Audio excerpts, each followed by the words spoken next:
le meilleur service qu'une mère puisse rendre à son bébé, c'est d'être bien elle, dans sa peau, et de pouvoir suivre un petit peu son intuition.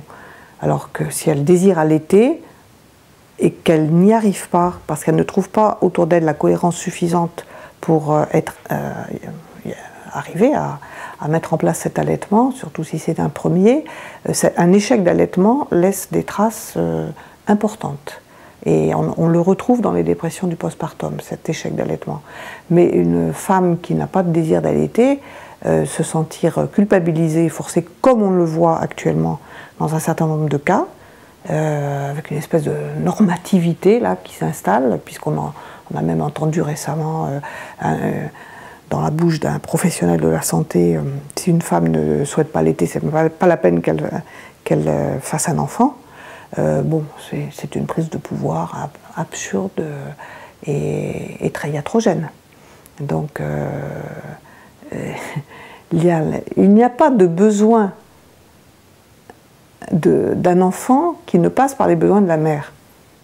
C'est-à-dire que le premier service à rendre, c'est que la mère soit en sécurité, soit un minimum cohérente avec elle-même, soit soutenue dans la mesure de ses besoins, et à ce moment-là, elle va transmettre à son enfant toute cette sécurité. Donc l'allaitement rentre là.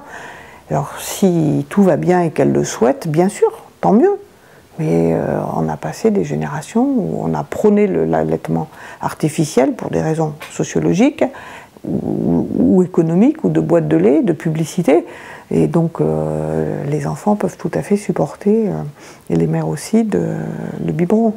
Mais ça nous interroge beaucoup sur notre difficulté à nous préoccuper d'un registre qui n'est pas strictement somatique, qui passe quand même par le désir des sujets, et de rester très respectueux de ce que souhaitent ceux qui sont en face de nous.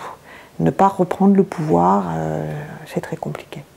Et donc, on est assuré que quand on lâche d'un côté, quand on ouvre d'un côté, ça va se refermer de l'autre, et que c'est l'histoire de l'humanité, et qu'il faut tout le temps lutter pour retrouver ce respect de l'autre, que ce soit un père, une mère, un enfant, parce que notre tendance naturelle, c'est de vouloir contrôler les situations pour se protéger nous-mêmes. Hein. Voilà, donc soyons modestes.